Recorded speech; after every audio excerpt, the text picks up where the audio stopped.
Oh, yes. I know Mr. DeWitt well. I knew his wife, too. Before she married, she was the beautiful Rebecca Hildreth, you know. She was drowned, poor dear, while she was sailing near Mandalay. He never talks about it, of course, but he's a broken man. I suppose I'd better have it. Wretched stuff. Give me a chocolate, quick. Oh, there you are. It's about time.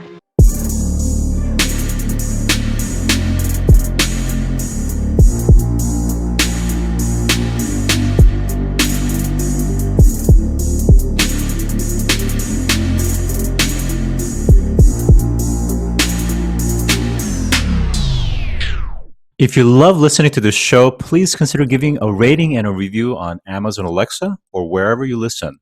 We want to continue bringing you this amazing content, and part of our ability to do that means that we need a big audience. Now, it may not seem like much, but rating and reviewing the show will help more people find us, just like how you found this show. Simply on any podcast platform, search for our show, scroll down to the bottom, and push 5 stars.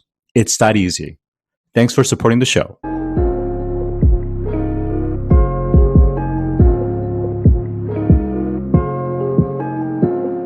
Today, I'm joined by Aylon Steinhart, who is a founder and CEO of Eclipse Foods. Welcome to the show today.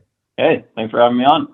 All right. So you worked at the Good Food Institute on alternative proteins. So I wonder if you could tell us a little bit more about that experience and how that has paved the way to Eclipse. Yeah, absolutely. So at the time, before joining the Good Food Institute, I had co-founded a software business, had literally nothing to do with food, and kind of saw the light about the impact that food and specifically animal agriculture can have on the planet, people, and animals. And that's when I really decided, okay, I got to be part of this world. Luckily, the Good Food Institute at the time was a tiny organization. I joined as one of the first employees there to help start their innovation department. And that really meant two things. It meant running an incubator for the plant-based, cell-based, and fermentation-based world. So helping other startups get funded, get started, go to market, etc. And then the other side of it was actually evangelizing plant-based entrepreneurship. So went around to all the top universities, Harvard, Stanford, Berkeley, etc., to get the best and brightest minds to start companies that transform our food system. So the Good Food Institute's mission, as well as my personal mission, is to create a more sustainable, healthy, and humane food system. And that theory for change is if we make products that can replace animal-based products, then we can have a massive impact on the world. And so that's really how I got started in this whole industry and what I was doing there with GFI. Okay, so for those that are not less familiar with your startup, tell us a little bit more about Eclipse. What are you guys doing, and how are you guys different from some of the other competitors? Yeah, absolutely.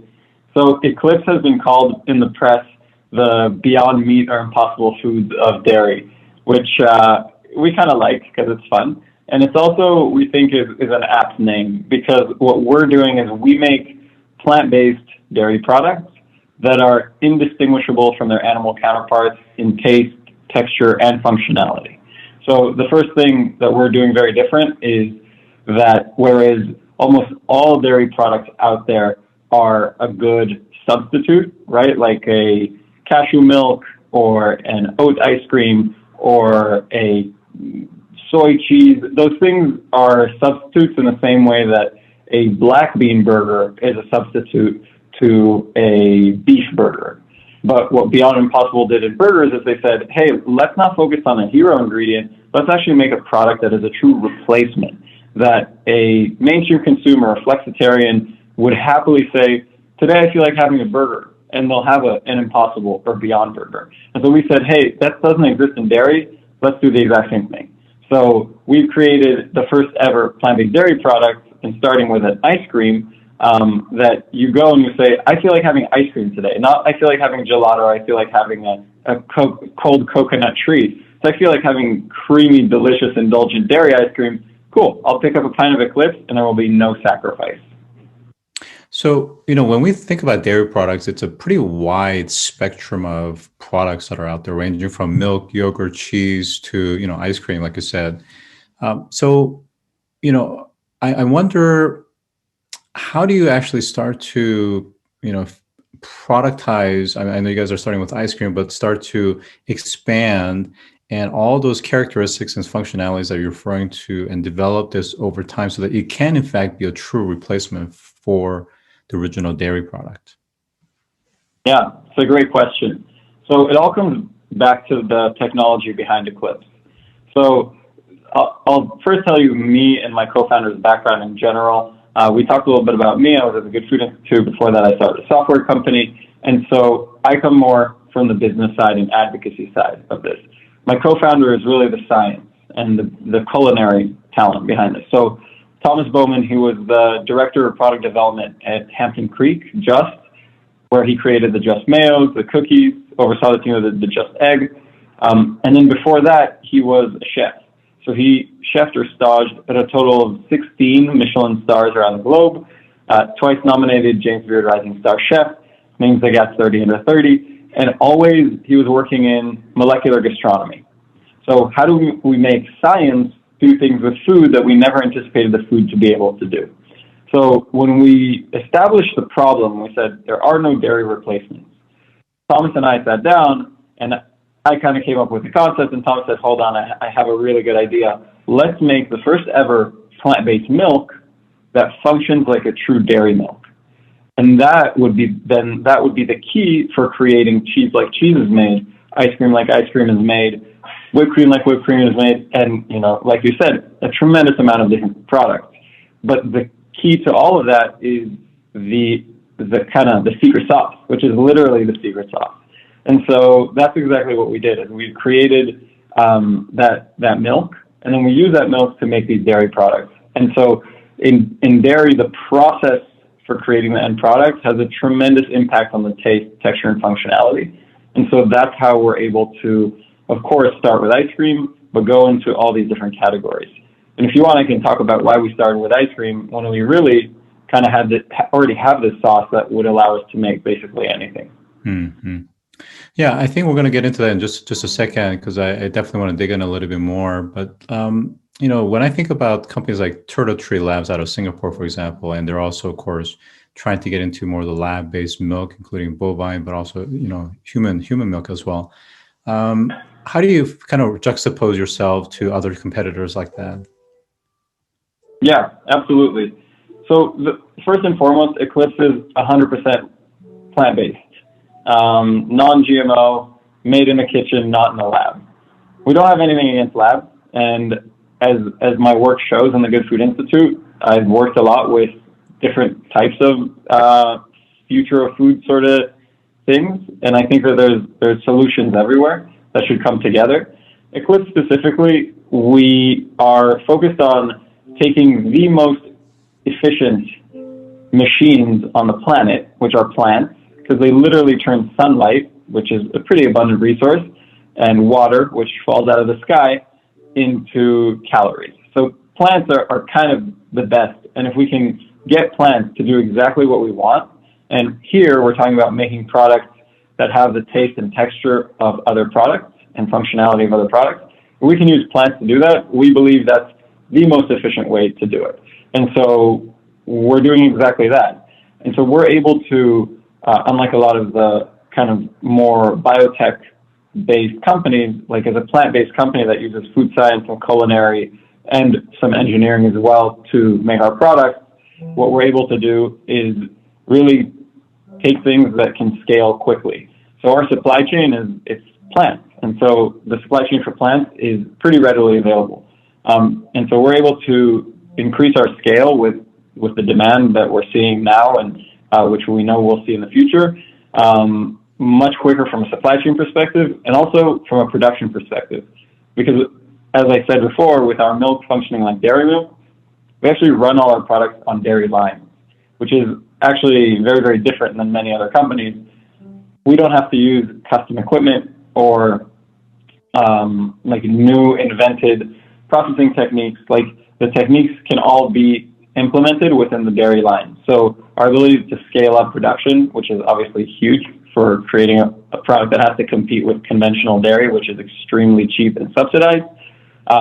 Those are two ways that like relying on plants really helps us in achieving that goal. Well, now you really got my curious going. So when I think about again, just kind of departing from the milk side to protein, companies like Plantable Foods that's working with Lambda, that's a highly versatile, flexible, plant-based system that has almost like no traceable odor, and you could pretty much tailor it to the kind of requirements or functionality that's demanded. In your case, what are some of the core sets of plants that you guys are working with, and how is the role of, let's say, fermentation and microbiome playing into it? And then, of course, I think the key thing when it comes to milk products or dairy products is really the fat ratio, fat to protein ratio. So, how are you guys addressing some of those things in the absence of biotech?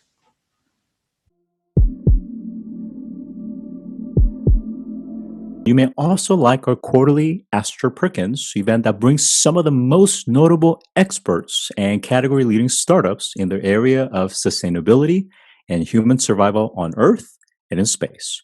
To register, visit astorperkins.com/events.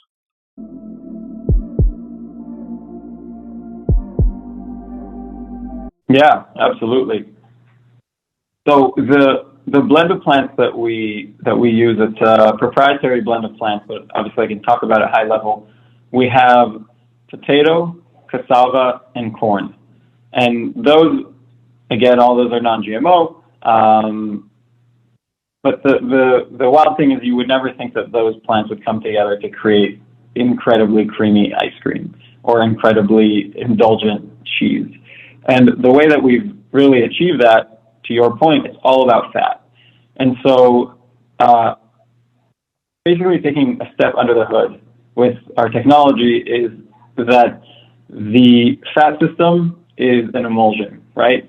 And the way that it works in dairy is the casein protein in dairy has these microscopic structures called micelles. Micelles are these super stable, the spherical micelles are these super stable microscopic structures that have hydrophilic heads and hydrophobic tails. And so what they do is they encapsulate fat, right? Because they want to be away from the water, and they just capture the fat, which is not aqueous, right? And so they form these spheres. And this is what happens in dairy milk with the casein protein. What makes them special is that when those spheres kind of get disrupted, they will keep their shape just in smaller spheres. And so these spherical micelles are kind of the what we call the magic of milk. And so we saw that and we said, okay, we got to replicate that in our formula. And so that's what our proprietary blend is able to do. Is we've created the first ever plant-based milk that actually is able to have micelle formation, which then is able to have that functionality by relying, like you said, on that ratio of fat, protein, and that functionality. So in terms of processing, I think when you talk about potato, cassava, and corn, there's a ton of starch and, of course, water. But of course, to your point, there's a micelle that can be extracted as well. So does a process involve pressing to extract out the oil, essentially, the fat portion from the water, from the actual starch, and from the actual fiber contents? Yeah, so there's some processing that obviously is done before we even get the ingredients, right? Because we're buying ingredients that are specific to this blend. And then there's processing that we do sort of once we have it all blended together, which is essentially it relies on temps, times, shear rates, cool down, things like that.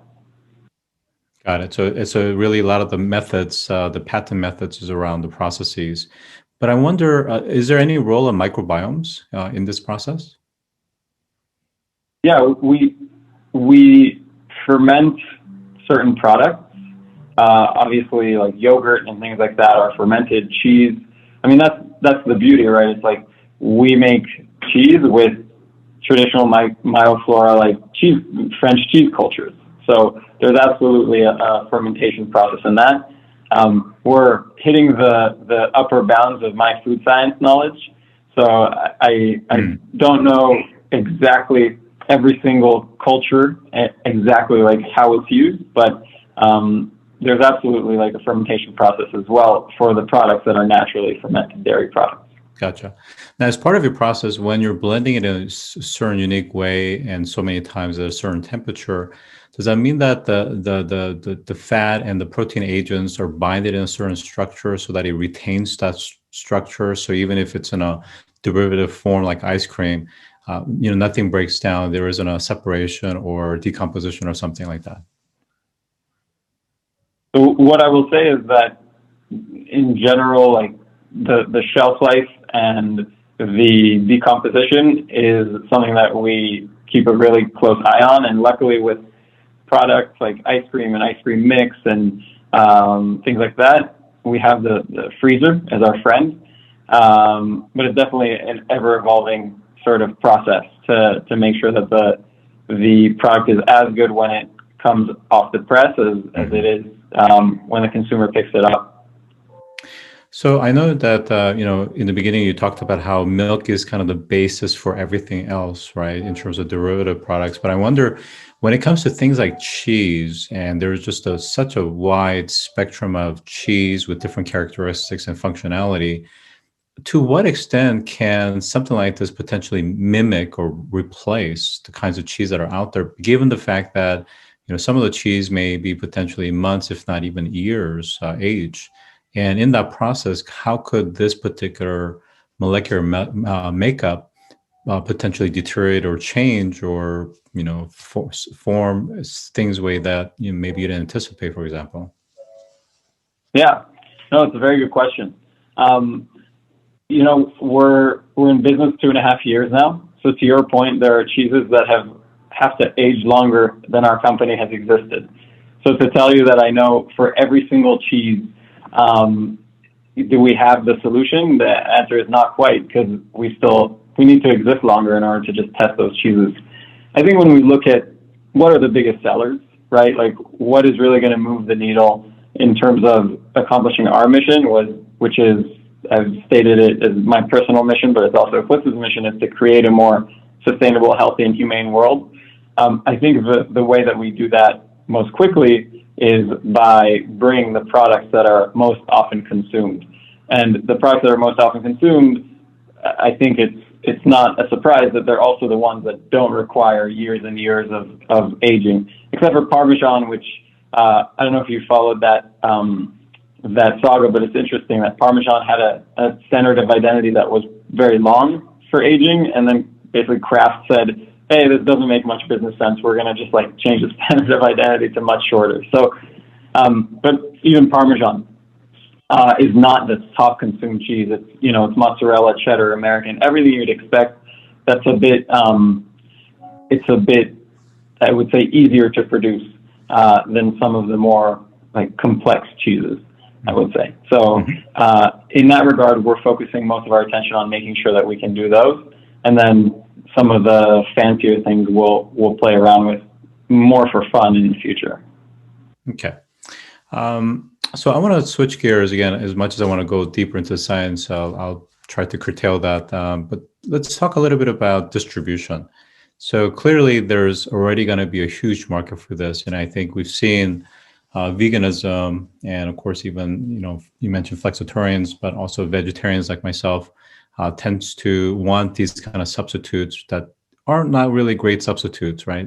Hasn't been a real great replacement. So there's somewhat of a pent-up demand. But from a distribution strategy, what are you guys thinking, and how are you guys looking to go to market?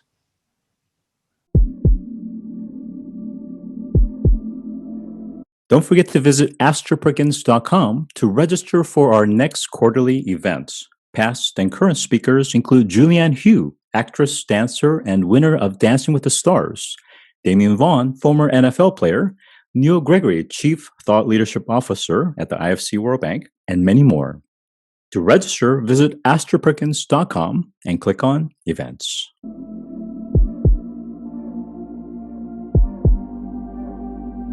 Yeah. So the story of the go-to-market, I think, kind of tells and answers that question, and it's also a bit dramatic, which is always fun. So we started really looking at that Impossible Foods playbook of let's go and launch our product through food service, so through restaurants, something like that, with the best of the best. And we did that. So we took our ice cream. At the time we had, and we still have it, it's a liquid ice cream base that functions like a sweet cream ice cream base. And we went to ice cream shops and we said, hey, we want to play with this. And 2 ice cream shops said, we love this. Let's do this launch together. So one was Humphrey Slocum. There were 5 locations at the time, ice cream shop in the Bay Area. They were named Food Network Top 5 Ice Cream Shop. Very cool, like unique flavors. And then on the East Coast, we worked with Oddfellows. Oddfellows was started by Chef Sam Mason. He was the pastry chef at WD-50, really famous pastry chef turned ice cream wizard, as he's called. And also very, very unique flavors, incredible ice cream shop. And so we launched with both of them in November 2019. So not really a time to launch ice cream, but it still got a lot of attention. We were on the front page of CNN, and we were in SF Chronicle in print, and about 130 more articles written about Eclipse coming to the market as like this impossible foods of dairy, or just like this new ice cream that was good enough for these ice cream shops to work with. And it was very, very exciting. And that momentum kept building, and that go-to-market was really looking like, you know, the rocket ship was taking off. Like we had Google signed on, and we had a few other really big national names that I can't say because COVID disrupted the whole story. And we had a ice cream sandwich chain that was nationwide that launched, and it was really exciting. And then it kind of gave it away, but overnight with the lockdown of COVID, we lost 98% of our revenue. So it was this big, whoa, what do we do now? And so at that time, really, food service was like just figuring out how to survive. And retail wasn't talking to anyone because they were just trying to keep their shelves stocked. So we said, okay, let's put food service, let's come back to this. Let's go direct to consumer because that's what we can do now. So we went direct to consumer. We have our website, shop.eclipsefoods.com, where you can order our kind of classic flavors. And to make that really exciting, we actually partnered with some of the best chefs in the world to create collaboration, limited time, exclusive Eclipse flavors with those chefs. So some of those chefs include Michael Tusk of Quince, that's a 3 Michelin star restaurant, Corey Lee of Bennu, that's another 3 Michelin star restaurant, Ken Oringer of Little Donkey, he's a James Beard Award winner for Best Chef, just like all these incredible chefs all over the nation. And that was really great. It also allowed us not only to keep our brand momentum going and our culinary credibility going, also allowed us to support food service because all the proceeds from those pints actually went to the charity of the chef's choice. So it felt really good in the middle of this pandemic to be funneling money back into this industry that was having a really hard time. So that was B2C. And then eventually retail, grocery stores, started talking to new vendors again. And so we had those conversations. We scrambled pretty quickly to create pints because before we were just selling big old bags of frozen ice cream base. And we created some pints and we launched them, and they went really well actually. So our signature pint, which is the cookie butter, in our first retailer that was really excited about us and supported us, we were doing 8 times the velocity. So selling 8 times the amount of pints than the average plant-based pint in the conventional channel. And so that was a sign to us that said, oh, wow, like people actually want this in retail. And we always were planning to go into retail, but COVID really sped that up. And so we continued with that, and now we're in NorCal, we're in SoCal, we're expanding to about 5 more geographies in the next month. Like that's exploding. It's a really exciting time for retail. And, oh, by the way, like food service is back and back in full force. Well, not in full force, but a lot of momentum there. And so now we have like a full food service arm, a full retail arm, and then direct to consumer is kind of exists for listeners of your show, you know, people who don't live where we are yet, but really, really want to try the product. And so that's kind of the go-to-market and where we're taking the ice cream. And really the vision for the ice cream is in food service to be in every single Wendy's, Sonic, Burger King, etc. And in retail, it's, to be in every Whole Foods, but also to be in every single Walmart, because we really want to change the food system by making this a product for mainstream consumers. Yeah, I think we were just talking to Honeybee Burgers out of Southern California, and Oh, nice. and of course, they're looking to carry some of your products, I'm sure.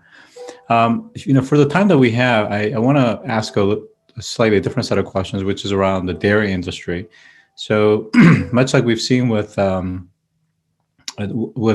plant-based, protein replacement, like the cattle industry reaction, for example, is on the dairy industry. Dairy is also a very powerful industry, right? So I wonder what the industry reaction has been so far. And as potential that reaction gets bigger, how do you plan to navigate some of these powerful special interest groups and lobbying groups that have really tight woven relationship with the political system? Yeah, no, it's a good point. It's a very powerful industry. And we've already seen this happen, kind of pushback from the industry, specifically around standards of identity. So the dairy industry is saying, hey, you can't call your ice cream, or you can't call plant-based butter. Like, even if it has that prefix of plant-based, they don't want the word butter used, because that becomes competitive with products. I mean, let's put aside the fact that, like, the plant-based movement is on the right side of history, because it truly is better for human beings and better for the planet, and definitely better for all the animals involved. And so I think the plant-based industry should be helped, not hindered by big regulations and things like that. But the good news is that I think a lot of folks agree. So Miyoko's, which is a plant-based dairy company, they actually recently won a lawsuit, and in that lawsuit, the result was that they can call their butter as long as they say that it's a plant-based butter. No one's going to confuse that. No one thinks that that's coming out of the plant cow, right? They think it's made from plants. So I think continuing to use that sort of the systems that do exist to protect companies and protect freedom of speech is going to be important.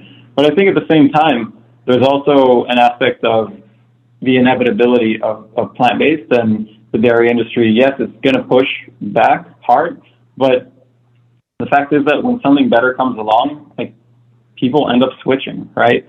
Like, a good example is that there's no kerosene lamps anymore. People used to use a lot of whale fat or blubber to have lamps in their house, but now everyone has light bulbs, right? And so there's also that inevitability that, I'm sure that the whaling industry really fought against light bulbs, but in the end, the best thing prevailed. And I'm feeling confident about that with plant-based as well.